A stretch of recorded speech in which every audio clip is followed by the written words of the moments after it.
the Q system. Well, it's kind of second cohomology of what's up. I'll explain it.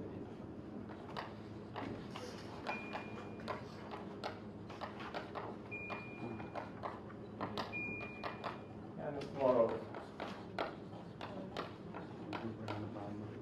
I'll explain some of what's called Longo-Layers.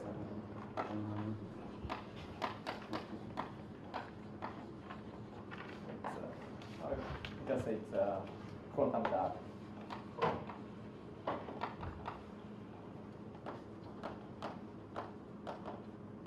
So this is my plan. But before going that, let me say something about Frobenius reciprocity. So last week I showed that Frobenius reciprocity holds. As soon as you get a dual, conjugate object for it, then you get Frobenius reciprocity. But since we are working on, say, unitary tensor category, we need sometimes you need a metric aspect of the problem.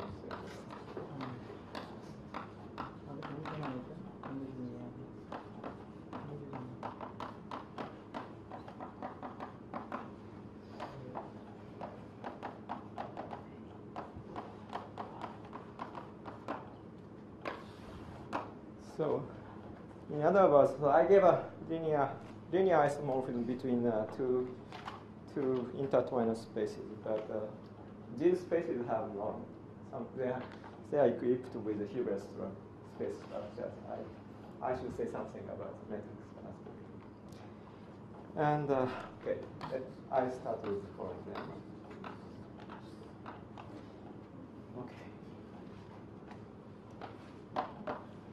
Take rho and sigma homomorphism from M to N. So M and N are type 3 factors. And finite index. I assume always, throughout my talk, I always assume that every homomorphism has an image whose index is finite. And let's assume that sigma is irreducible. Meaning that relative commutant of the image is trivial. Then for any V1, V2 in the intertwiner space from sigma to rho. So remember that this is, by definition, this is the set of V inside M in the target which satisfies the following intertwining relation.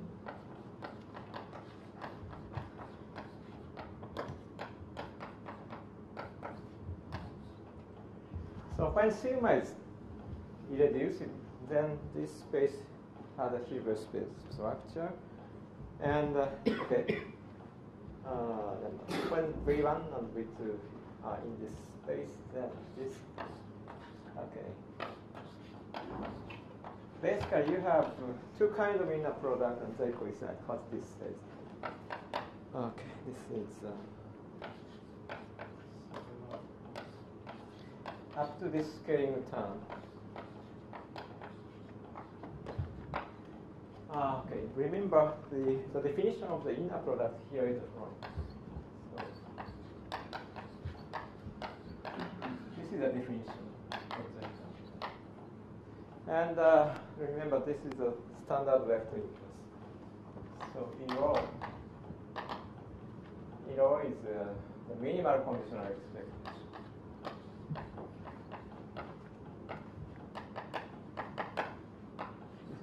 And the standard vector inverse is defined by this formula. But there is an explicit formula for that. And that is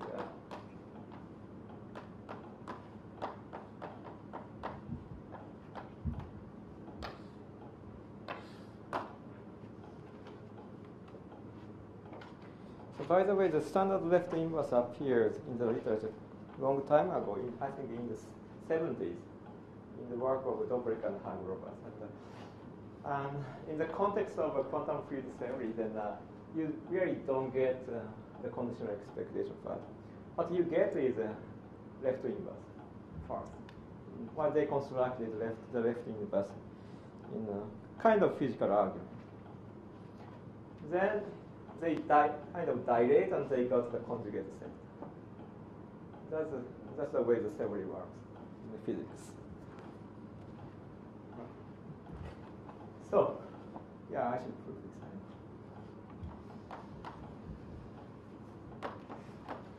And well, so first of all, this is what I should say that I should show that this is scalar. So when V1 and V2 belong to this intertwined space, it means that this product belongs to the self-intertwined space of rho. So this shows that if you apply a left inverse, then you get an element in the self-intertwined space of the identity, and that is the complex numbers. You get a number. And since the standard left inverse is faced with completely positive map, so this gives you an inner product. So let's define new inner product.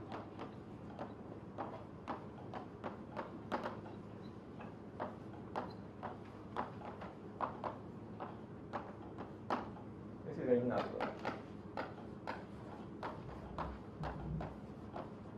So now you have two inner products. One is here, and the other one is here. So if you want to compare the two inner products, then you can use the polarization identity. That means it suffices. So it is enough to show that.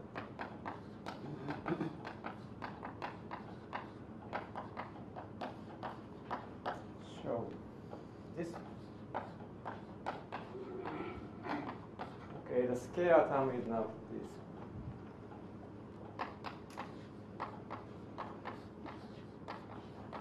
For V in the unit sphere.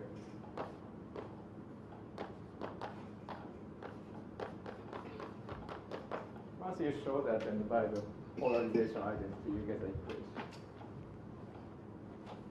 So, but this condition means that P defined by V star the projection.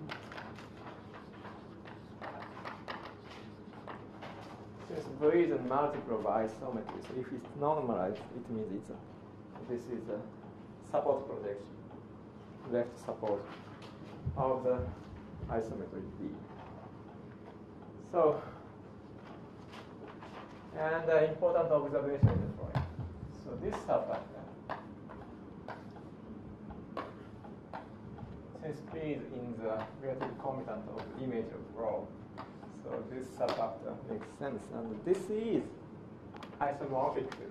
So this subfactor is isomorphic to this element. And the isomorphism is given by this operator B.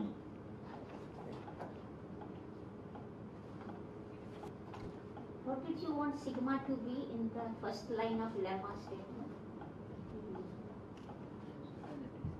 You want sigma homomorphism. Sigma? Irreducible. Sigma is irreducible. Now we have a local index form.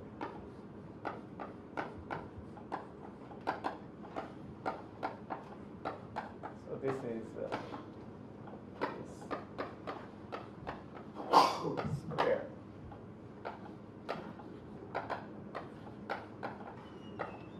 So this is nothing but the local index formula, but since this subfactor is isomorphic to that, so this is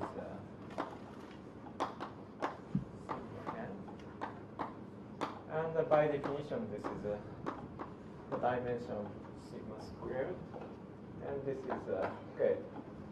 Since the E rho and the phi rho is related by this way, so this is nothing but rho B square, and this is E rho square. So we are done. So, but this lemma essentially says that the following equation. So the usual inner product here is this. So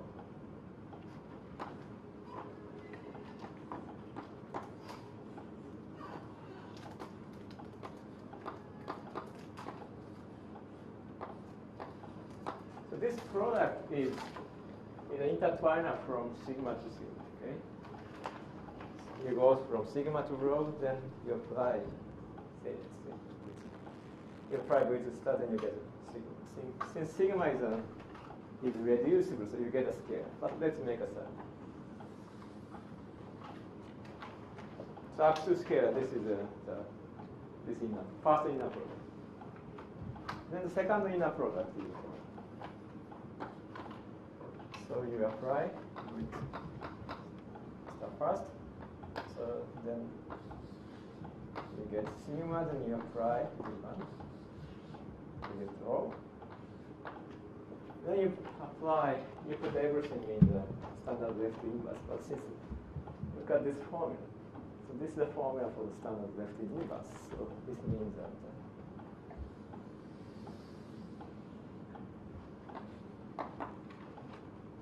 right. So I think this is a precise equation, even not up to constant term.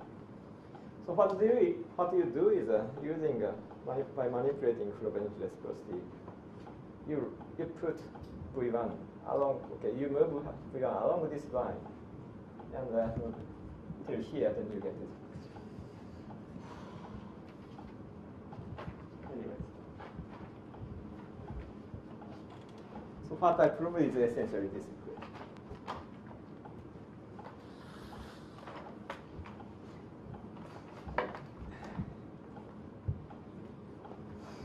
Right, then there is a chloride.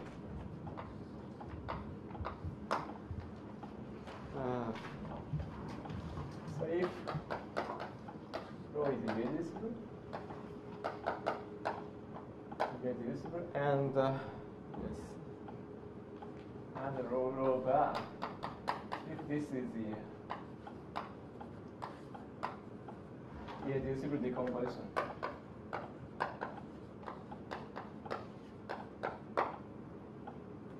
Then, so this is a multiplicity. Yeah. Then the multiplicity is dominated by the dimension. And if equality holds here, then it's the right way. Yes.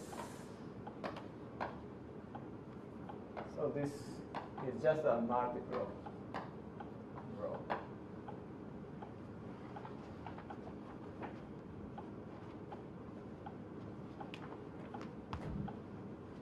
Okay, sometimes this equality is I think the specialists know this inequality, but I don't know where it is written precisely. Anyway.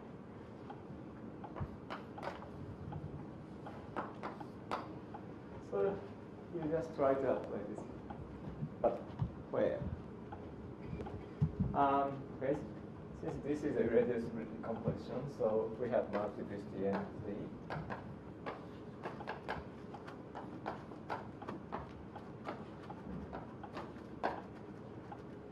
and then by Frobenius reciprocity get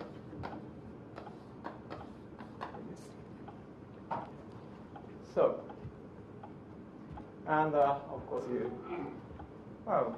dimension of this is also the same. You apply stars and you get the same dimension. Right. Now let's choose.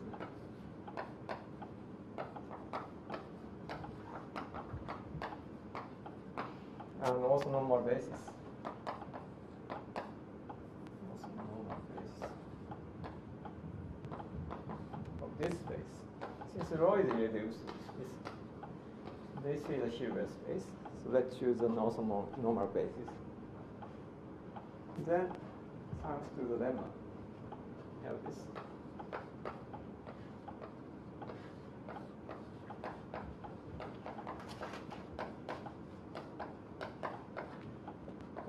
This is, okay, the lemma says that the rho divided by the log 0 and get this.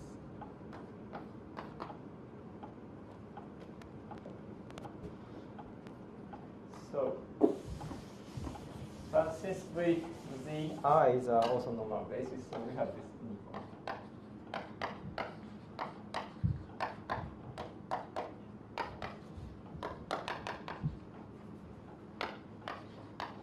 So this is dominated by 1. So it means that so you apply the conditional expectation to this inequality, then you get this inequality.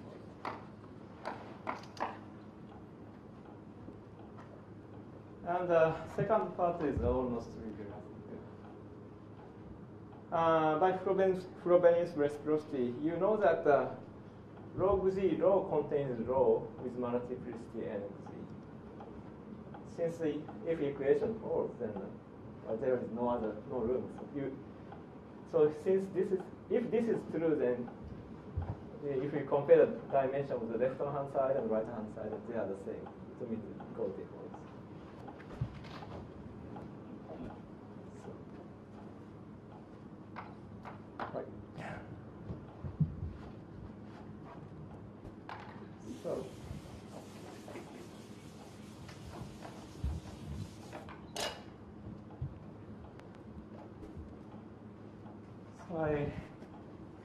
I'll give you an easy exercise, after which probably Bon tried to say when people discussed the characterization of depth to last week.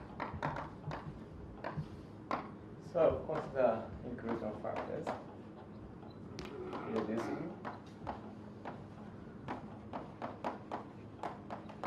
And of course finite index.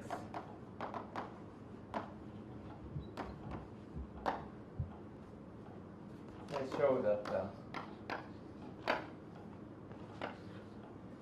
so this inclusion depth to if and only.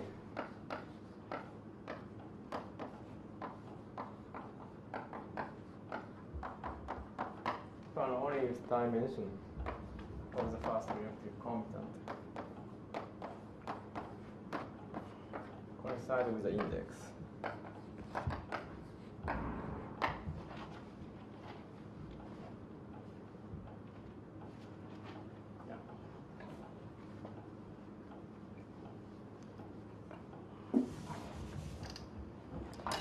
Well, probably there are many ways to show that, but one way is the following.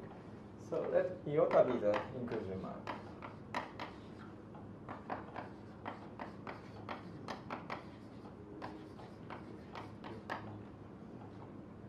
Then this relative commutant is essentially identified with this one. So iota bar, the self-intertwined space of iota bar iota. Okay, so you want to compute the dimension of this space. But so let's make irreducible decomposition. Then the dimension of this space. Dimension of this space is just this summation. Okay. Now you compare this number with the index. And you can use this inequality and the characterization of the inequality. Now it's very easy exercise.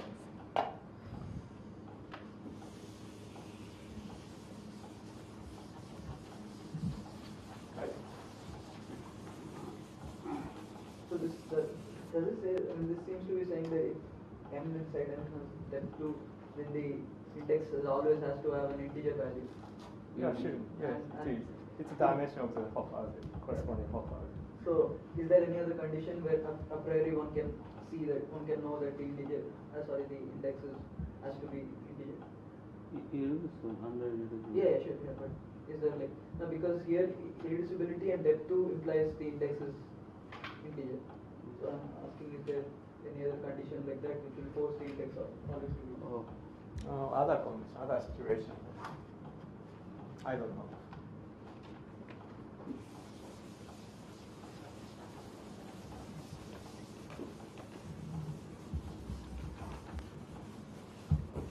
So I did this exercise because, well, so Shamindra asked me a question about quantum level of the depth to inclusion. And starting from the, well, I'll talk about it tomorrow, but starting from irreducible depth to inclusion, you pass to the quantum, what's called asymptotic inclusion. It's not quite of depth two.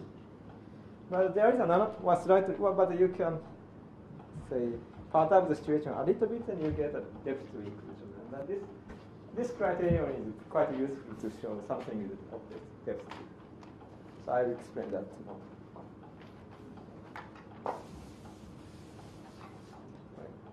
So, Sarah. So if say rho is from where? N, sigma is from P to N, and mu is from P to say N. If they are irreducible,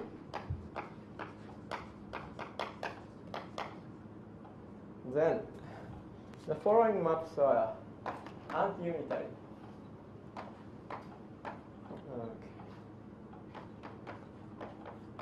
Okay. Here is a precise normalizing term.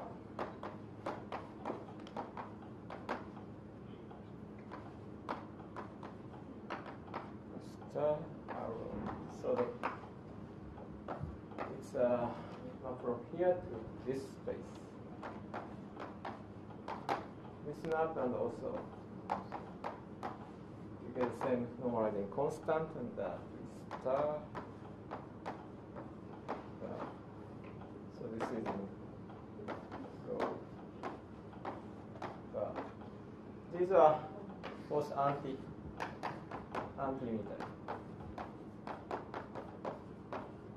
So they are not really a linear map, they are conjugate linear maps. So the usual Frobenius reciprocity is just a linear isomorphism, but you compose it with a star. Then you ask whether it is anti-unitary or not. Then with this normalizing constant, then it is an anti-unitary.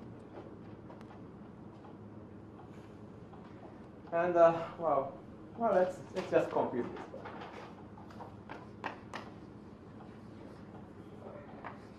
So let's just compute this one.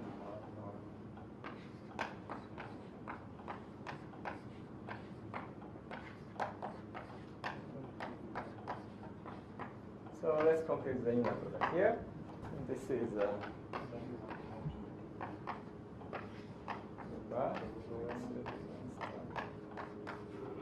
so this is nothing but the left inverse.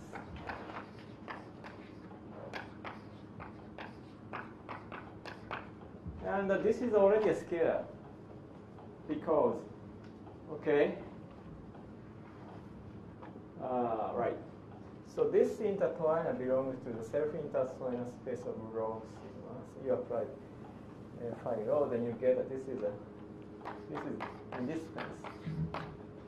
So it's already a scalar. So since this is a scalar, so you can apply any unitary map. So let's apply, say, sigma. Then you get well, I didn't talk about it at all, but if you compose phi rho and phi sigma, then since this is such a natural sense, the result is, you can imagine the result. You get this.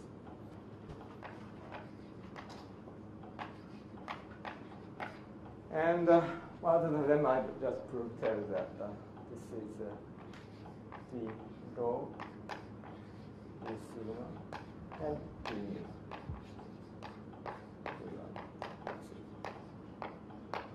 So here we get the right normalizing constant.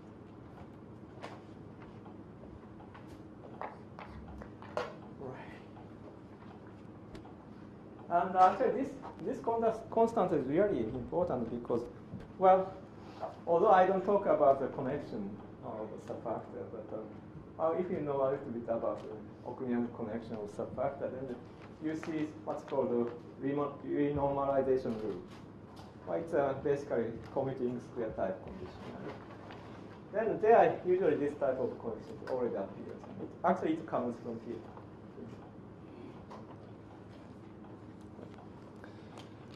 Right. Now, I'll talk about the Q system. Can you tell this third line again? Corollary third line. Third line here. Yes, if n psi is 0 psi, then Okay. Okay. General factor is that start from this rule. yes, You apply the multiply by Frobenius rho. reciprocity. Then left hand side contains the right hand side. Oh. Now, assuming this and you compare the dimension of both sides, then they must coincide.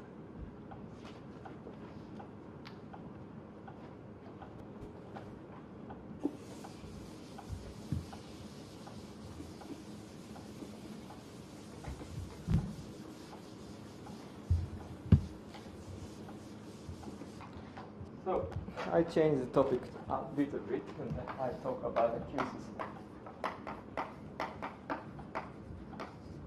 So it's a kind of preparation for next time. So next time I'll talk about quantum dot, subfactor version of quantum dot, along with Braden construction. And that construction requires Longo's Q system. So let's start with a very simple question. You have two subfactors, N and P. Okay.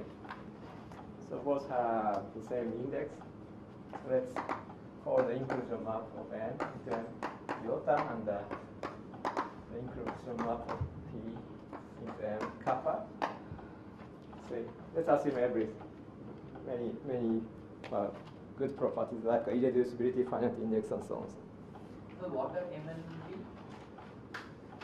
What? What are Oh, they are factors. what kind of type 3 or Well, just say type 3, but the question makes sense for 2-1, but say type 3. Then you ask, okay, question is that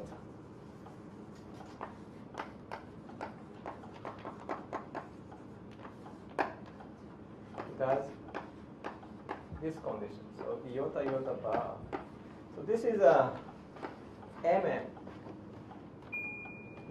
Yes, this is an MM sector. So assume this holds. So does this imply N and P in a conjugate?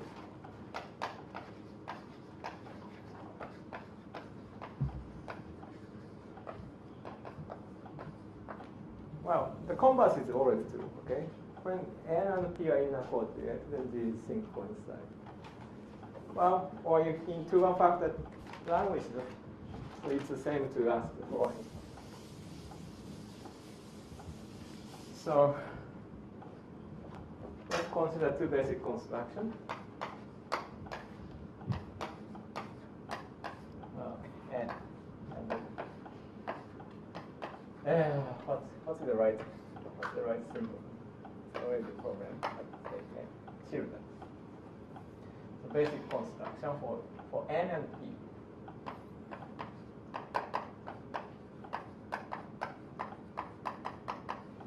So the question we are asking is the following. So consider M. M1 as MM bimodules. And M1 tilde as MM bimodules. So the question is whether this implies that N and P are in a conjugate.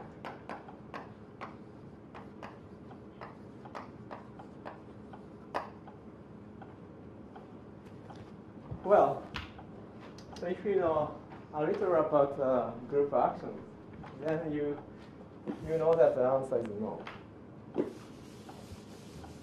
The reason is the following. But it seems at some point, some people actually believe that this is true. But in reality, it's not the case.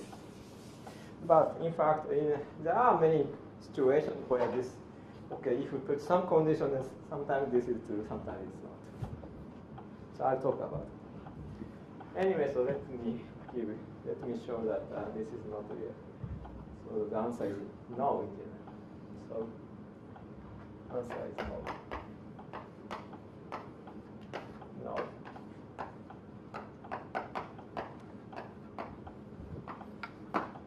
reason is for reason is precisely the say second cohomology of structural process. Okay. So let's consider the following. Okay, the usual canonical example, the fixed point algebra example. This is a finite group.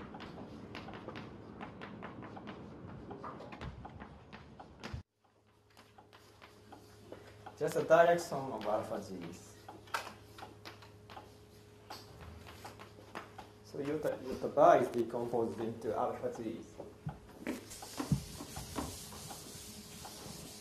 But okay, let's pattern this action a little bit. So you pick a favorite cohomology class, second cohomology.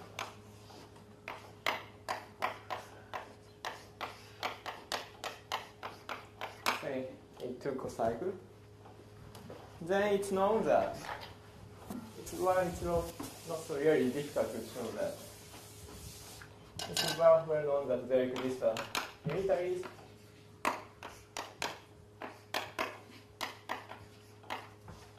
satisfying this relation. They are almost alpha 1 cocycle, but not quite. Here you get a prescribed 2 cocycle.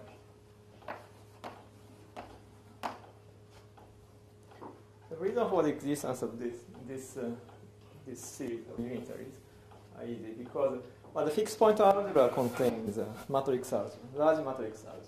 So you pick a projective representation in the fixed point algebra carrying this cocycle. Then you get such an unitary. Now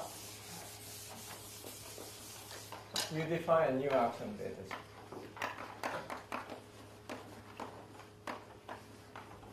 And this is still a genuine action, and it's an out action because alpha z is out. So let P be the fixed point algebra. Then kappa kappa bar is decomposed into beta z's for the same reason as before.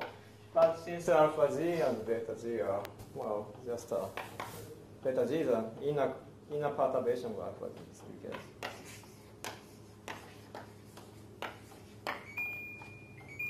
Okay, so P and N and P satisfy this condition. Now you ask when P and N are inner conjugates. Assume that P and N are inner conjugates.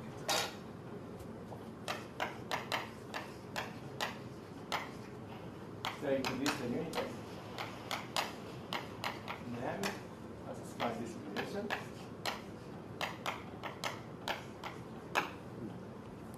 So on one hand, if you see the Galois group, then you can recover alpha z. And for the same reason, you can recover beta z's. But since P is just given by this formula, so sorry, star should come here. So this means that okay, the Galois group of this thing should be, you have to alpha z with star and v. Okay. So it is v star alpha z with v alpha z with star.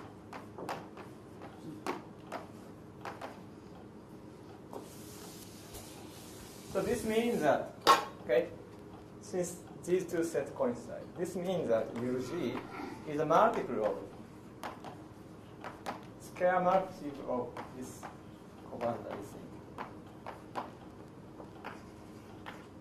So this is a scalar with modulus 1. So now let's compute this.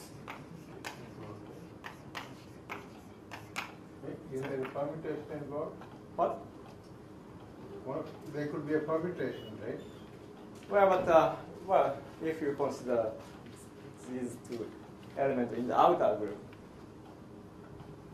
You're only saying that as groups say this.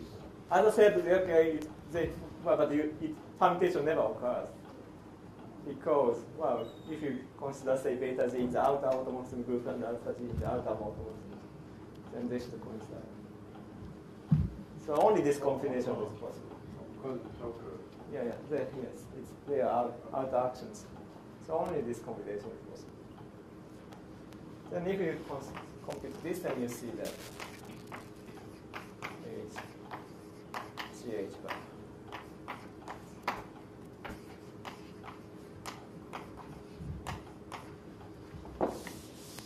And this is omega CH. So this means that omega is a coboundary. Cohomology class vanishes. So conclusion. So unless the cohomology class is not trivial, then P and Q are not inner conjugate. Actually, the converse is also true.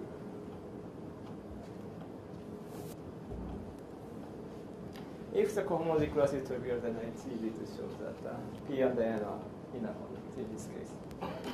It follows from the, say, the cohomology vanishing of one cohomology, non-commutative one cohomology of outer action.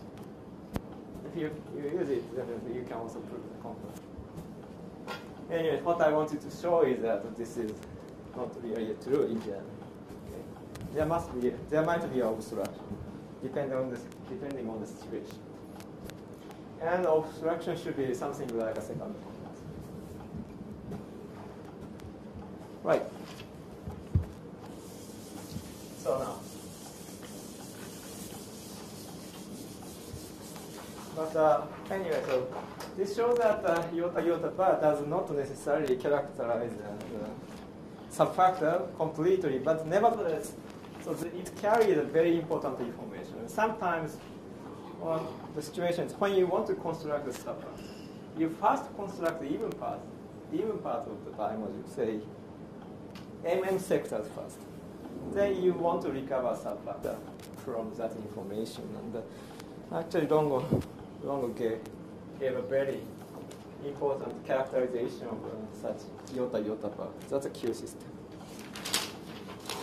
So, yeah, I don't really want to repeat the same point many times. So I'm using this notation.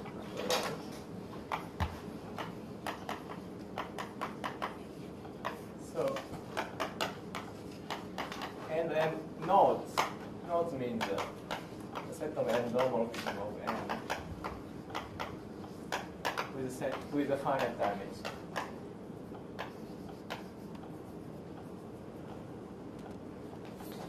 So, definition. Let gamma be an endomorphism of a type 3 factor with finite dimension. And let the square root of the dimension gamma. Then consider the following triple. A triple, I'll explain this. A triple is a Q system.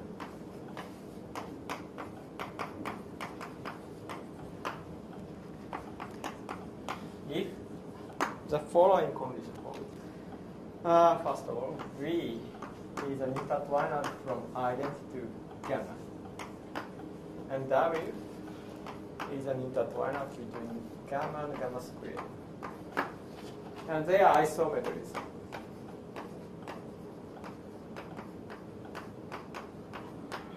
Such that, okay, they have this relation.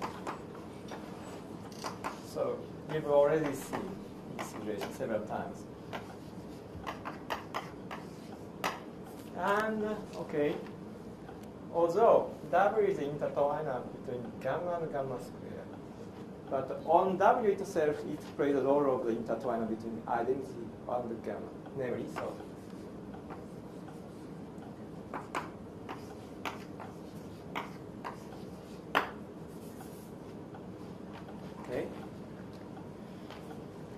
And also, actually, there are two conditions, but one of them is not under the other conditions. For example, you can replace this condition with the following one as well, and vice versa. So it's known that under these conditions, these two are equivalent. So this condition says that W is the intertwiner on W star between identity and gamma when on W star. Is missing a star in that second line on the bottom? Second here? There's no star there? No. Is it W? Here you need star, but here you don't need.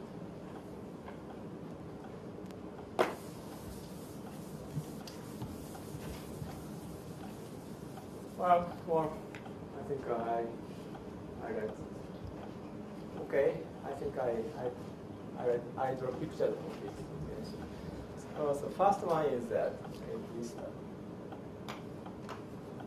W is the intertwiner between gamma and gamma. Then V star is the intertwiner between gamma and identity. So here it's identity, so you can subtract. So this is equal to W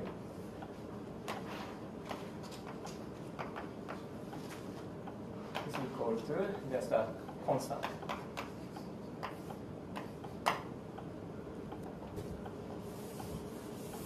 And the second condition, okay, this means, right, starting from gamma,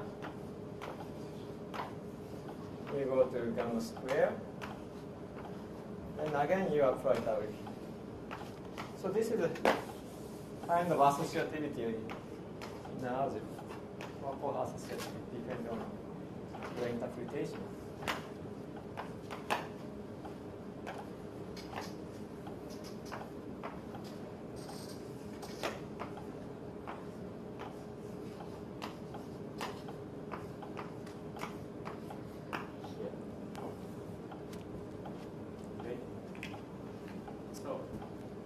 This equation is what this means.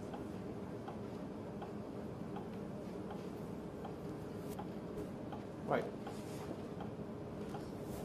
And there is a natural notion of the equivalence of a Q system. I don't write it down here, but there is a notion of equivalence, very natural notion of equivalence of a Q system.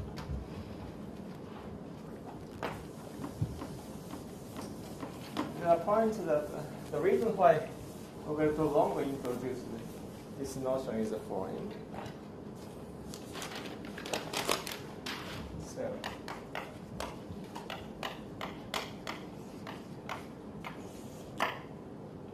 So let this return to the Q system.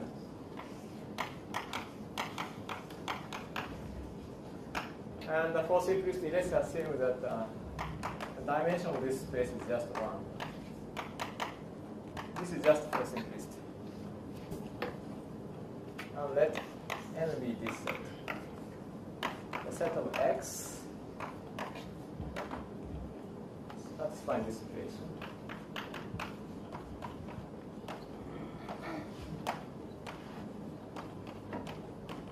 So this is a set of X so that on X and X star, W act like an intertwiner between identity and gamma. And let's define E by W star gamma. Then, first of all, A is a factor,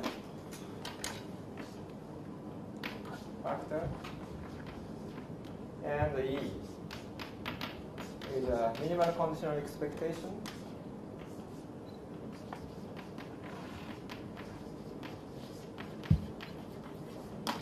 And yes, and V is R iota bar, and W is say iota R where iota is an inclusion map.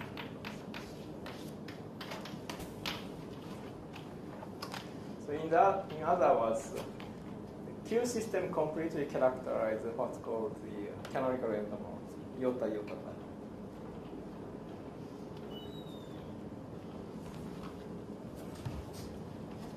So this London characterization allow you to construct a subfactor. So there is a way to construct subfactor using this theorem because, well, sometimes you can construct only even parts first, say mm bimodule or mm sectors first. Then you look for a Q system, and if you find it, then you can construct a subfactor. And that's exactly what I did for the Hagelap subfactor. I constructed the even part by using conservative endomorphism, and I solved the Q system equation, and I constructed this Hagelap subfactor. Right. So this is not really difficult. Once you notice this condition, then it's not very difficult.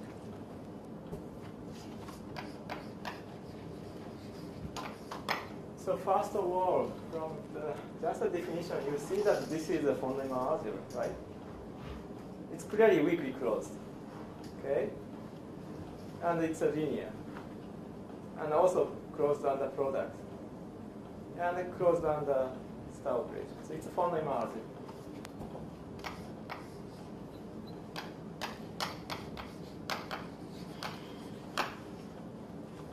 And what else?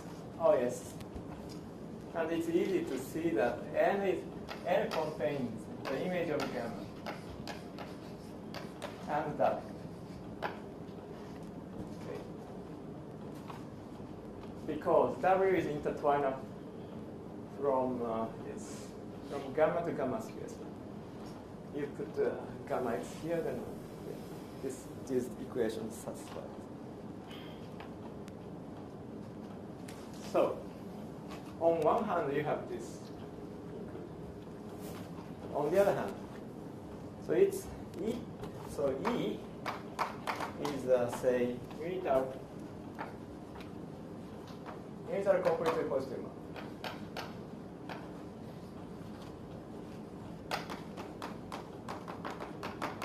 And whose image is in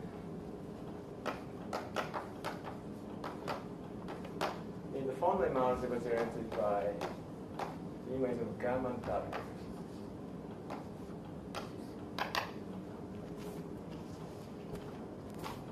On one hand, it is yes, but if x is in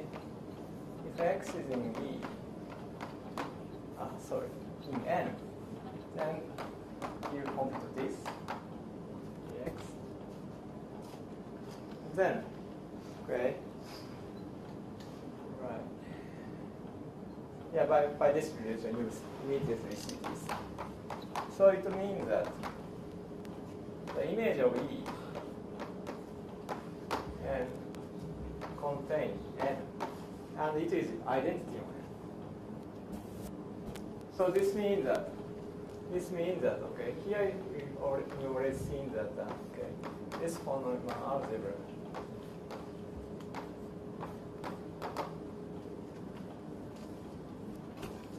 So the image is contained in this algebra, and a priori you have this.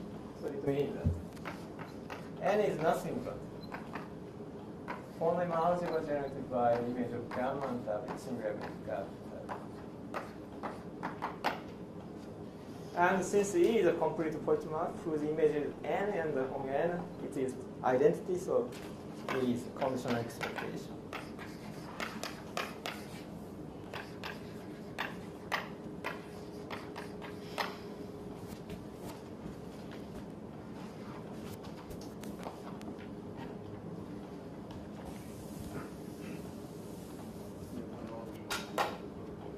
Now, it's also easy to show the following. Okay. D was square root, I don't remember. Yes.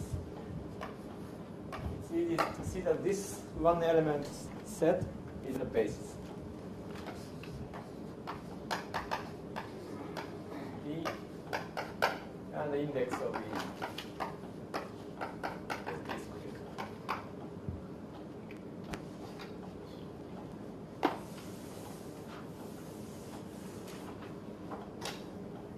And actually in a similar way, so let's define Fy by this equation. Y in N. Then, What is D? sorry. It should be P. No, D was the definition of Q squared. Oh, okay, here. Only Q.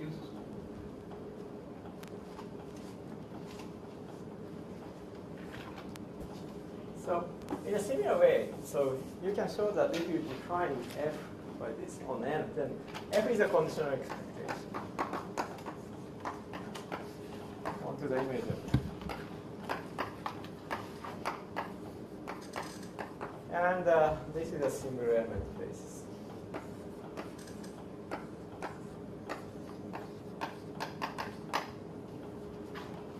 So in particular, the index F is D squared.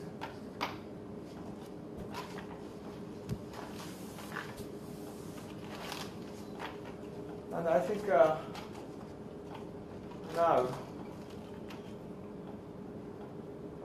I think we basically prove everything except for the fact that N is a factor. Because, okay, in this theorem, so D, okay, in the definition of the Q system, then the number D is the square root of the dimension of gamma. So the index of the image of gamma is D squared, no, D fourth. But here we have an index D squared here and D squared here. So once you show that N is a factor, then you see that E and F are minimal conditional expectations. Everything is right. So I have to show that N is a factor.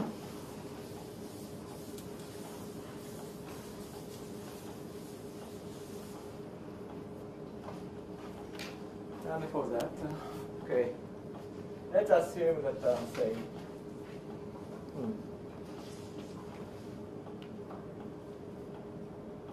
okay, let's assume that Z is a projection in the center of N. Okay, and I want to show that this is either 0 or 1. But the important thing is that, okay, the center of N, remember, N is a fundamental algebra generated by the image of gamma and the single element W. So it shows that this is contained in the relative commutant of the image of gamma. But on the other hand, since V is intertwined between identity and gamma, and our assumption is that this space is of dimension 1, so it means that this is a minimal projection.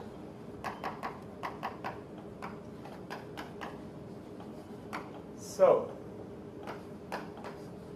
since that is a projection and this is minimal projection, so if you hit Z on the left here, then this is either 3 or 0. Okay. There are only two possibilities. Okay. So now, let's compute this. Z. Then, by definition, so the definition of this conditional expectation is this is 0 or 1. So this implies if this is 0, since F is a faithful conditional expectation, that is a projection. Positive elements, it means that is 0. And if it is 1, since that is a projection, it means that is 1. So in this way we conclude that the center of n is trivial. So clear that. Right.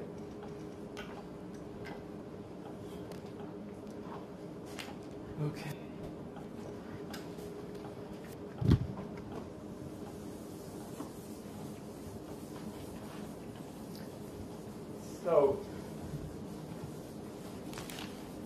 So I didn't really give you the definition of the equivalence of two Q systems, but there is a natural notion of equivalence, and there is a one-to-one correspondence between the following. So,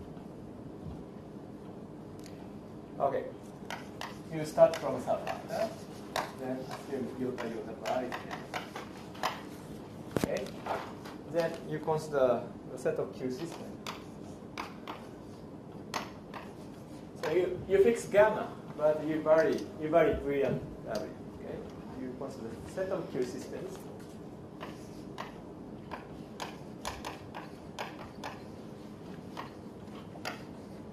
Up to equivalence. Okay. Then this set is exactly this set. There is a one-to-one correspondence between this set and the following one. The set of subfactors P. So inner conjugate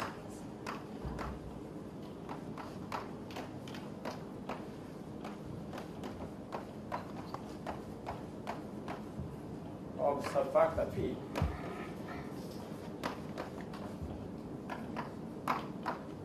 with say kappa kappa equal to gamma, where kappa is the inclusion mark. There is a natural correspondence between the two sets.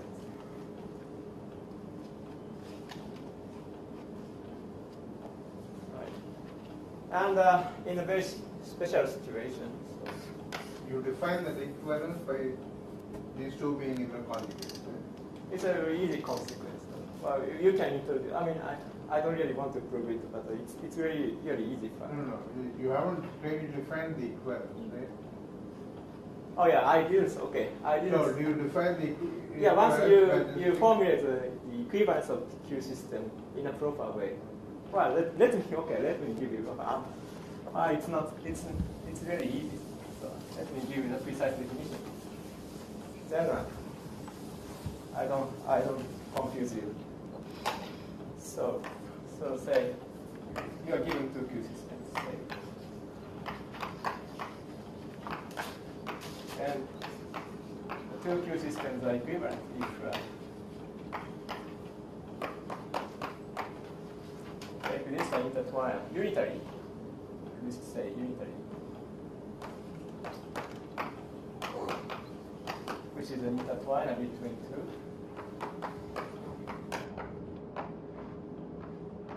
Yes, this is way the right. Then so that V2 is U gamma line U. This tab. Sorry. For B, it's simple. U1 and W2 is U gamma 1 U W1. This tab. Maybe it's the other way around, but something like that. So this is a natural equivalence relation. Then once you formulate the equivalence in this way, then you get this result.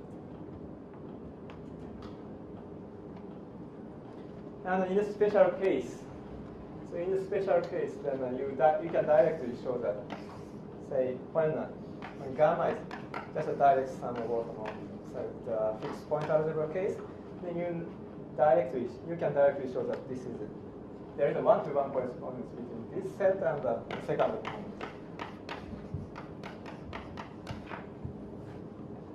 In this particular case. And okay, this set is already finite set. Another thing is that, so this is already finite set.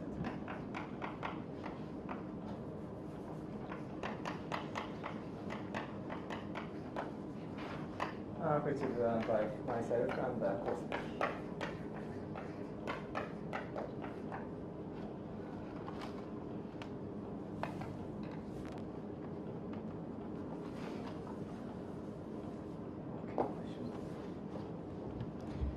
So I have 25 minutes left. Right. Yeah.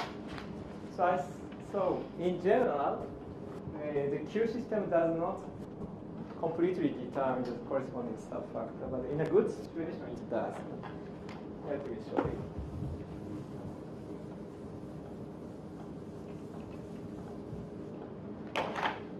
Sarah. So if the subfactor n is 3 supertransit, I'll explain this.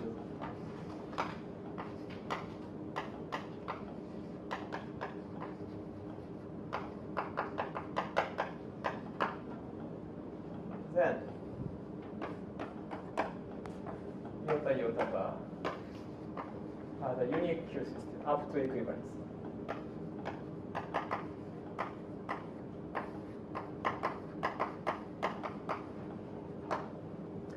So the 3 supertransitivity means the point.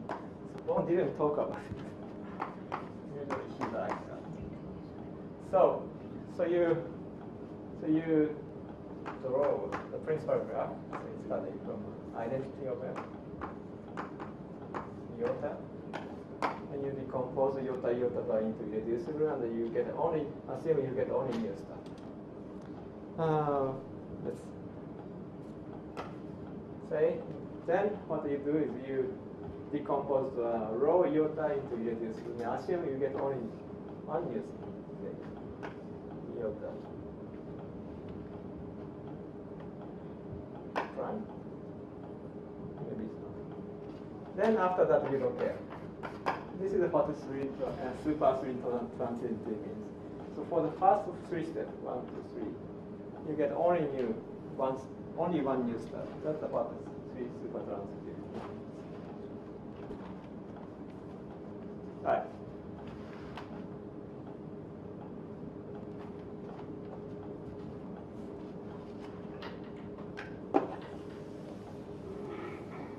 So, for example, in the case of the Hagraph subfactor, then the principal graph is certainly 3 supertransit. That means that once you construct the even part and you get a Q system, then there is a unique Q system.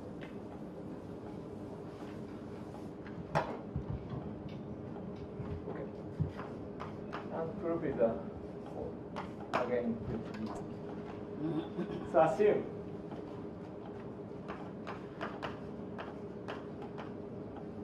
there is a subfactor P, and what's a good note of kappa,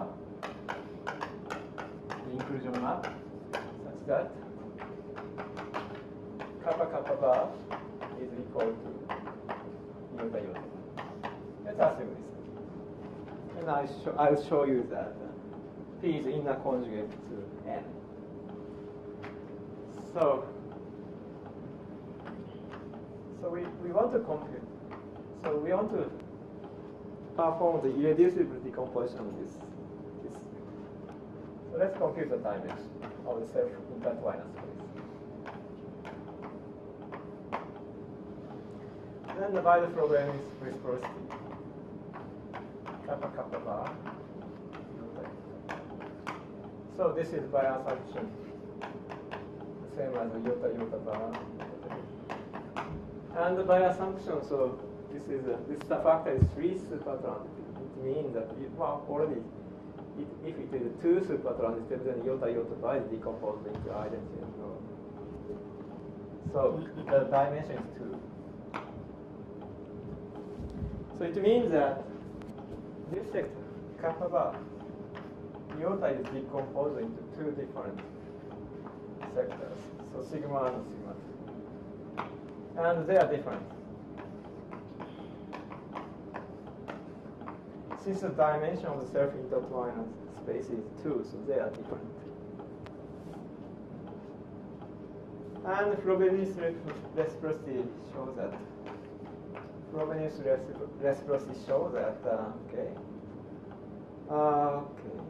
The dimension iota in kappa sigma 1 and also dimension of iota in kappa sigma 2. Ah, 1. Okay, 0, 1.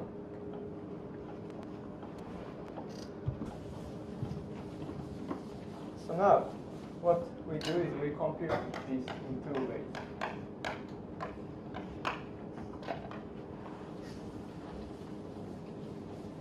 So first, this is kappa sigma 1. Kappa sigma 2. But this is also a kappa kappa bar iota. And this is nothing but, well, say, I should be precise. So this is iota iota by iota. So this is a, so it means, so you get two copies of iota and something new.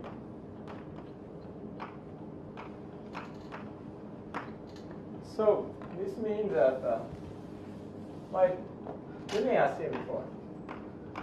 So these two contain iota at least precisely with multiplicity 1. So we may assume that kappa sigma 1 is just a iota, and kappa sigma 2 is the direction of iota and iota prime. Now, let's compute the dimension of this both sides. Then, well, since our assumption is that the iota iota bar is equivalent to the kappa kappa bar, the dimension of iota and kappa are the same. So if we compute the dimension here,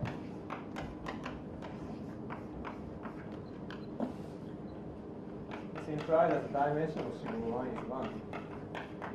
It means that, okay, sigma 1 is a map from where? From, yes. So it appears there. Yeah, it appears here. That means from N to P. But how are we sure that k sigma 1 and k sigma 2 it will be direct sum only? Because k is not invertible. Sorry? What question? Sigma 1 plus direct sum sigma 2 is 5, but k sigma 1 and k sigma 2, that will also be direct sum? Yeah, so we have a, Oh. okay, we have an equation here, okay? These two direct sum equal. And we already know that each one contains iota with identity 1. So either this holds or the other way. Well, if the other way holds, then you switch the definition of sigma and sigma 2. Then you get this.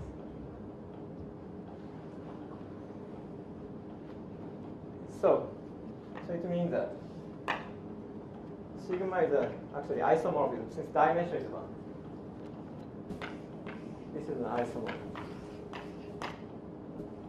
Now, this equivalence means that there exists a unitary in the target. That's fine. And U kappa sigma 1 x is okay. So iota x. So remember, iota is an inclusion map of n into Excuse me. Just tell me how you got this dimension sigma 1 equals 1 from that time? Oh, so the dimension of iota and the dimension of the kappa are the same. K bar is equal to Iota bar equal kappa kappa bar. That's that one assumption. So they have the same dimension. So this is our conclusion. But remember, iota is an inclusion map of n into n, and the kappa is an inclusion map of p into n. So it means that UP is n. This is the conclusion. So p and n are equal.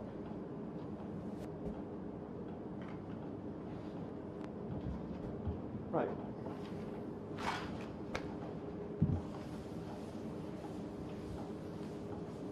And well, this is a very simple result, but it's in some situation it's really useful. For example, I don't really want to. I have no time to prove it. For example, in my direct work with Pinhas Grossman, so using that theorem, we got the following.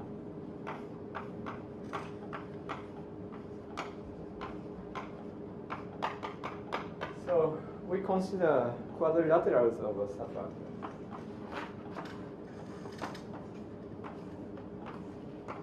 So already commuting squares appeared in one talk several times.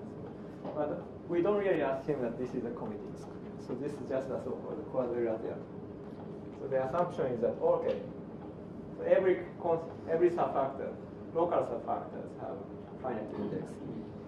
And N is just an intersection of P and Q.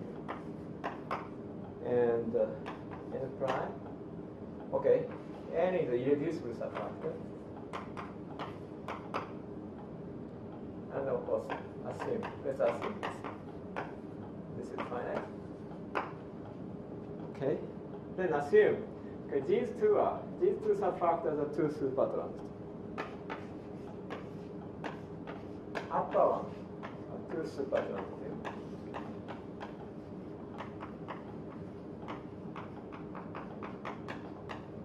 Assume the lower one are the three supertransitive.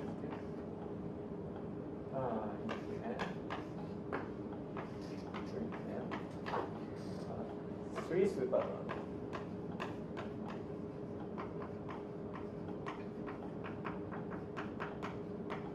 And assume that this is not a commuting square.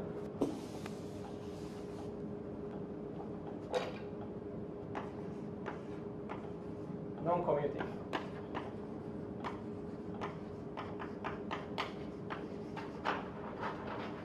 And for simplicity, assume that co-commuting, meaning that, okay, starting from such a say what's called a quadrilateral subfactor, you do basic construction, then you get a new quadrilateral simultaneously. So we call it the dual quadrilateral.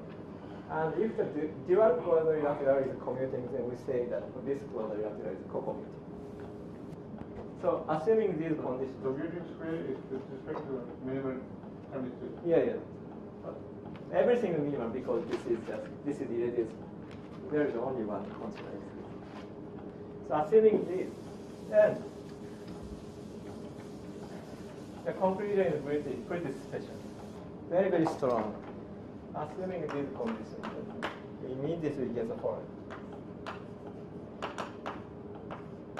And P equals, the index of P equals the index of Q. And which is equal to the index of N in P minus 1, and which is also equal to the index of Q.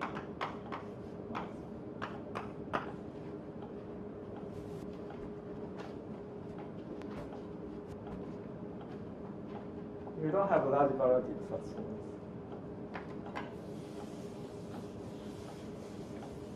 And I don't really have time to explain the idea, but the essentially what we use is the following. So consider this say let's consider downward basic construction Q1. So you can find the subfactor of N, say Q1, such that this is a basic construction, and also you can find the subfactor P1, so that this is a basic construction. Then this condition forces that Q1, P1 and Q1 are inner conjugate. Here we use the previous theorem. So non-commuting means that. What did you say? It forces Q1 and P1 to be inner conjugate. Because non-commuting means that, okay, under these assumptions, non-commuting means that P and Q as an NM bimodule are equivalent. So P and Q, okay, they are, so since it is a three supertransitivity, decomposed into identity and plus something else. And since this is not commuting, so they have an angle, okay, certain angle, not perpendicular. that means as a bimodule, P and Q are the same, equivalent. So it means that so iota bar and kappa bar here are the same. So since this is 3 supertransitivity, so P1 and Q1 are inner conjugate. But once you see that the P1 and Q1 are inner conjugate, then you can construct so these assumptions, actually what I really use is the following. There exists an isomorphism from P to Q. This is an isomorphism such that whose restriction to any identity. And this is just a consequence of the fact that P1 and Q1 are inner conjugate. If you think about it for, say, for a few minutes, if you are working with a pattern, then you immediately see it. Now, using this map, and there are a lot of maps, including a map here, there, and you have a strange map here. Then you compute a lot of fusion.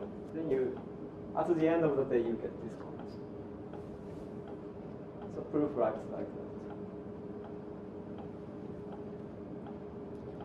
So the previous result is not really difficult to prove, but it's quite useful in certain situations.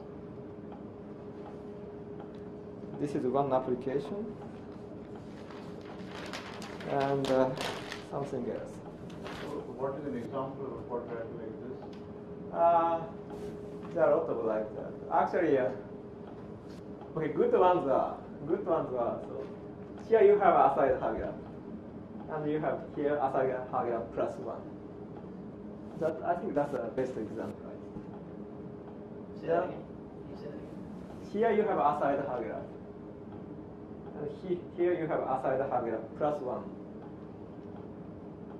Aside and the gross one constructed, there is a nice subfactor which is called aside Hager plus 1. The index is exactly plus 1. Or more classical one is say E6 here, and 3 plus square root 3. Goodman, Jones. There are a lot of actually interesting examples.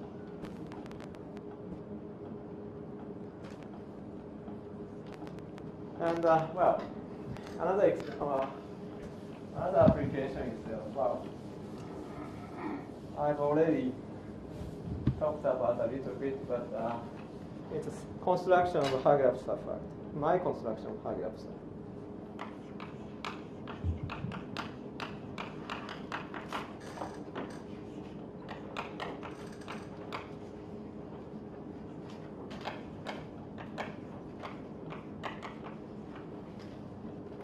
So, remember that one of the principal graph of the Hager subfactor is like this. Rho, say, iota 1, say, alpha rho, alpha iota, alpha. And say, alpha square iota. So this is one of the principal graphs of the Hager subfactor, and you can easily compute the fusion rule, and it's like so rho square is decomposing identity plus rho plus alpha rho plus alpha square, and alpha is a period 3 automorphism. And rho and alpha anti-commute. They don't commute.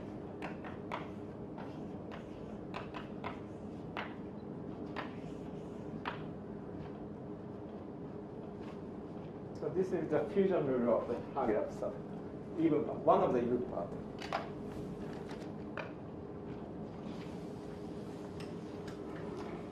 And what I did is that I construct such a category in here, in the Kuntz algebra,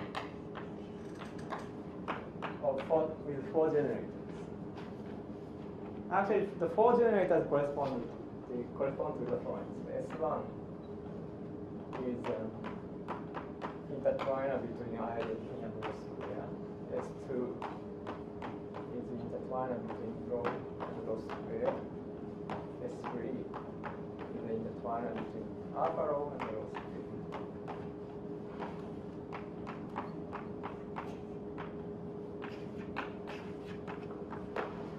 So my argument is like the one I explained for the Tambara-Yamadamis. First, assume that such a category is realized in the endomorphism category of type 3 factor. Assuming that, then take intertwiners, these intertwiners. Then I show that. Then I computed I show that actually alpha and rho preserves the sister algebra genetic by these four generators. And actually I obtained a very explicit formula of that. Then once you get the formula, then you can define, once you get the formula, then you can define an automorphism of the control algebra of 4 and the endomorphism rho of the control algebra of 4 by using that formula. That's the realization part. Then you get such a, so then you can realize such a category in this particular category. Then after that, I impose the condition that identity plus rho has a Q system. I impose that condition. And there is one solution, only one solution. So then, using the Longo's theorem, then you can show that there is Hager subfact. How did you identify that solution? That Q system? You said there is one Q system. Yeah. Actually, there is a explicit equation for that. Okay. The Q system equation is about W and V and gamma. But in this particular case, when gamma is identity plus rho, like this, then it is equivalent to the following equation. So Q system equation is something like this. Say sigma.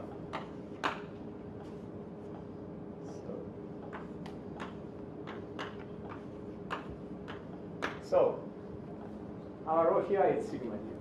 Okay.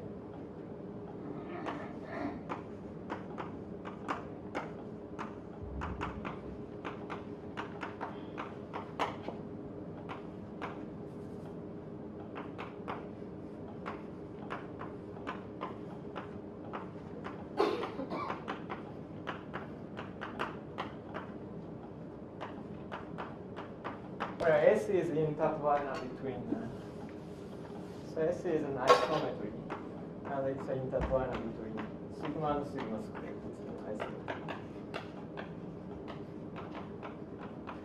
You can show that in this situation, the Q system equation is equivalent to the following, these two equations.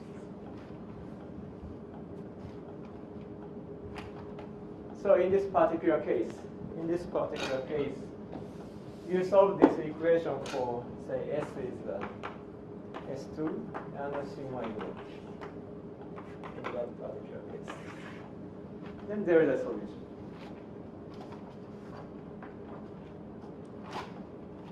So I think time is up. So I think.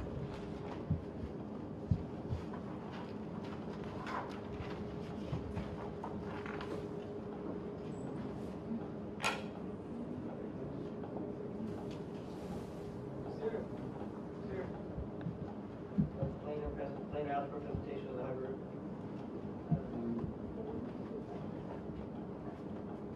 Yeah, there is a planar algebra construction of the Hager subfact. Is it pretty? Sorry? Is it pretty? I don't know. I have to say, but this construction is good in the sense that you get all the 6 symbols, essentially. Having a precise formula of alpha and rho means that you get all the 6 symbols. And that allows you to compute the quantum double. Actually, that's what I did.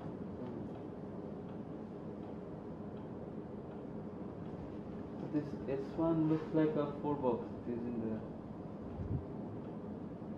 That should generate the whole. You use the language of the class. But that's fine. Okay, so I'm asking about the OR. So it's this.